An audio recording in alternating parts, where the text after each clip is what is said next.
Hampir setahun nih nggak ketemu nih. Nah, kita diuzlahin dulu. Saya tahu ibu-ibu sebenarnya nih hari bukan mau ngaji Kiai Rosyid, mau denger cerita di penjara. Alhamdulillah. Nah, kita nggak boleh berkecil hati. Penjara tidak boleh jadi cita-cita, betul? Nah, tapi manakala penjara jadi resiko perjuangan, maka kita umat Islam tidak boleh berkecil hati, saudara.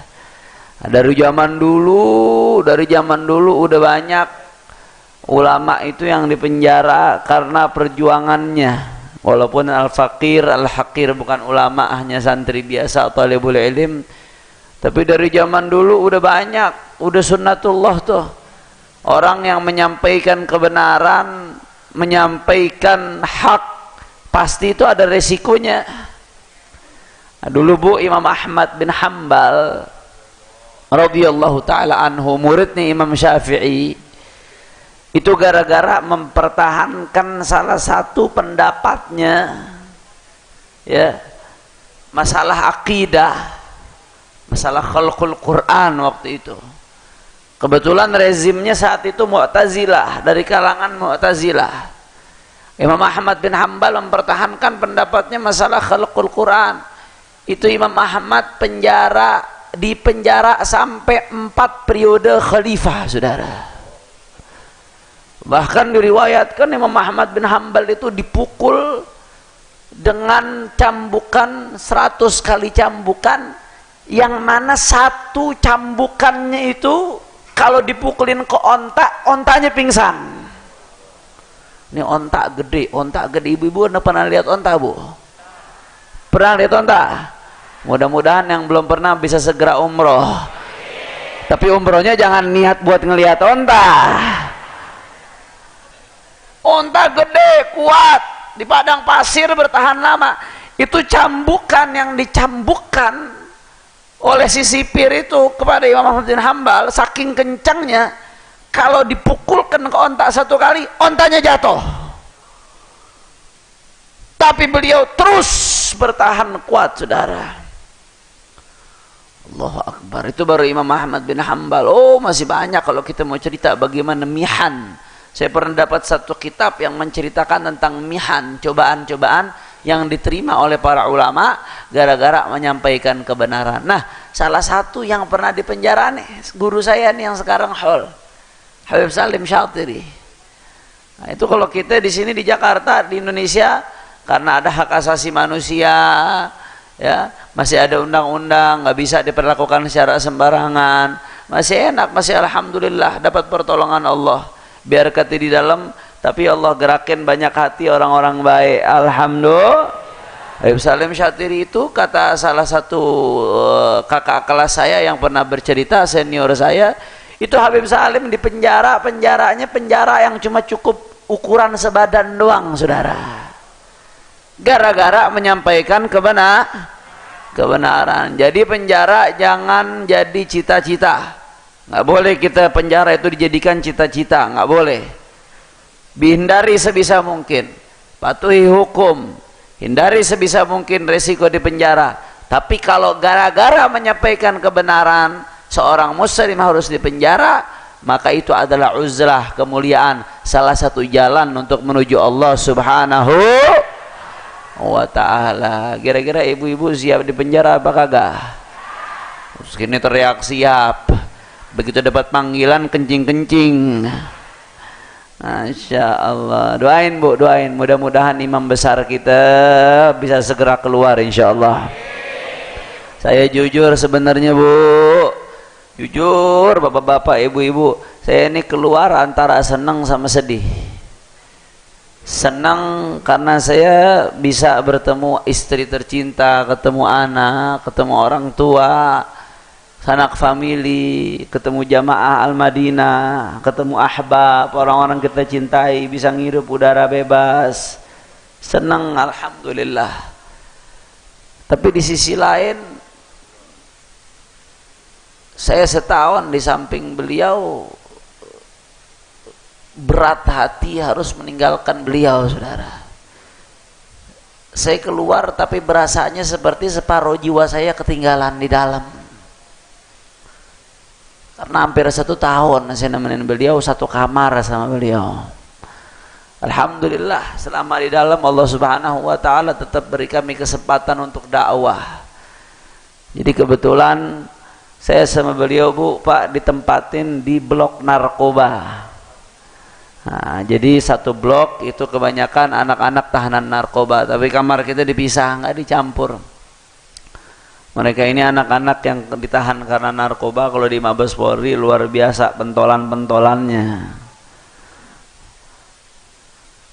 Tapi mereka alhamdulillah, mereka orang-orang yang jatuh terperosok ke lembah hitam, tapi masih ada secercah cahaya di dalam hatinya.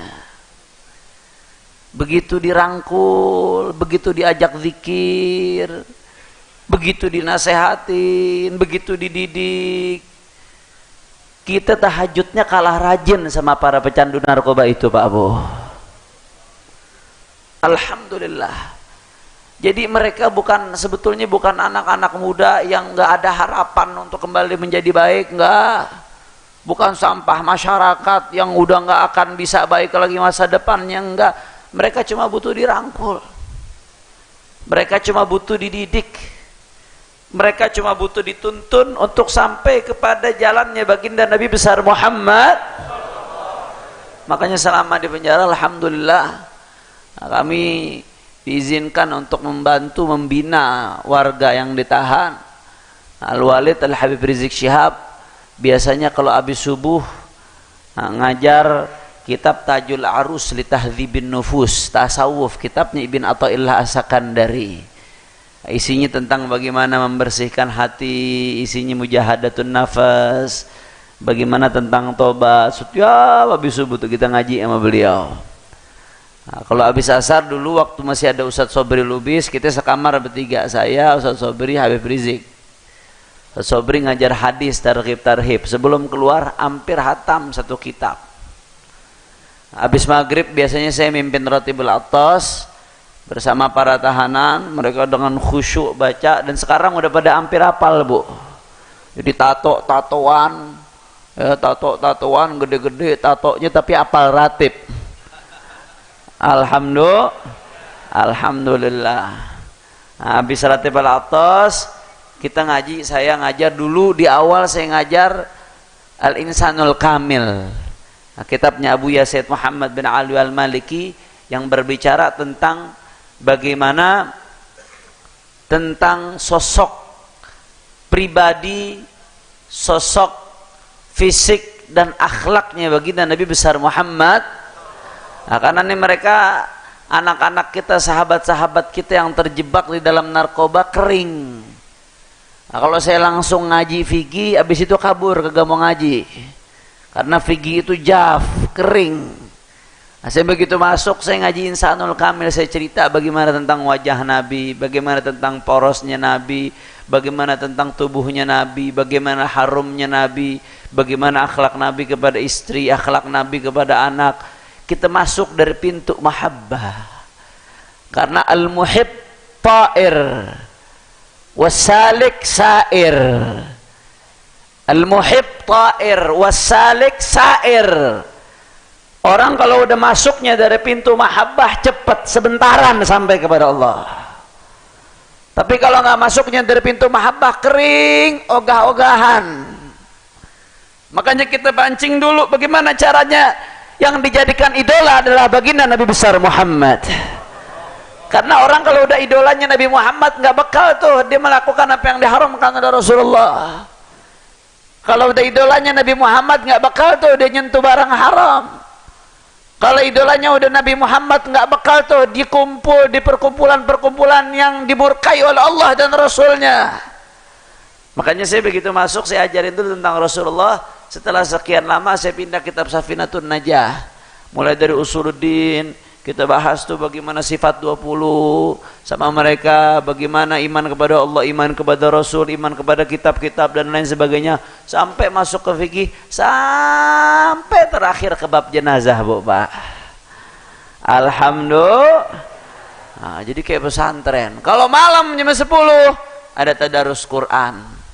Nah, anak-anak yang udah bisa baca Quran kita berdayakan untuk ngajar tahanan-tahanan yang belum bisa ngaji. Jadi di Mabes Polri itu, di rutan Mabes Polri, alhamdulillah di sana mereka memperlakukan kami dengan baik, memberikan kami hak-hak sebagai tahanan, hak-hak sebagai warga negara. Di dalam di sana kami nggak pernah diperlakukan dengan kasar, nggak pernah dilakukan dengan sewenang-wenang. Jazakumullah khairul jaza. Mudah-mudahan orang-orang yang baik dibalas oleh kebaikan oleh Allah Subhanahu wa taala. Nah, yang jahat dikasih pintu hidayah oleh Allah mudah-mudahan. Kecuali kalau Allah udah catat nggak akan dapat hidayah, mudah-mudahan dihancurkan oleh Allah Subhanahu wa taala. Nah, malam anak-anak yang nggak bisa, yang udah bisa ngaji, Bu, Pak, kita berdayakan buat ngajar anak-anak yang belum bisa baca Quran. Karena kalau di rutan Mabes Polri itu sifatnya mereka hanya yang masih berproses hukum. Nah, ada yang 3 bulan, 4 bulan, 5 bulan, 6 bulan, biasanya pindah ke lapas begitu proses hukumnya selesai. Nah, alhamdulillah ada yang masuk mulai dari Iqra 1, ya, ada yang udah bapak-bapak masuk mulai dari Iqra 1, anak-anak muda masuk ke Iqra 1, 3-4 bulan begitu keluar udah bisa baca Al-Quran. Alhamdulillah. Bahkan ada yang menarik, Bu, ada yang menarik, ada yang lucu. Ada satu tahanan masuk Iqra 1 nggak bisa ngaji. Akhirnya begitu 3 bulan hatam, bisa baca Quran. Begitu dapat kesempatan ngubungin ibunya. Kata ibunya apa? Ya Allah, nak, coba lu masuk penjara dari dulu. Alhamdulillah ketemu Habib jadi baik sekarang. Alhamdulillah. Masya Allah. Mudah-mudahan diberkahi oleh Allah Subhanahu wa taala. Nah, jadi di dalam kita melakukan pembinaan, menanamkan cinta kepada agama, menanamkan cinta kepada negara. Nah, kemarin dari awal saya bersama Ustadz Sobri, dan di blok kriminal umum ada Ustadz Haris, Habib Idrus Al-Habsyi, kemudian juga ada Habib Ali bin Alwi Al-Attas, kemudian ada Ustadz Naman Suryadi, saya Habib Rizik, Ustadz Sobri di blok narkoba. Alhamdulillah, mudah-mudahan apa yang telah kami lakukan di dalam bermanfaat dan diterima oleh Allah Subhanahu wa taala, dan mudah-mudahan guru-guru kita khususnya imam besar kita bisa segera bebas dan kembali ke tengah-tengah umat. Amin ya rabbal alamin. Insya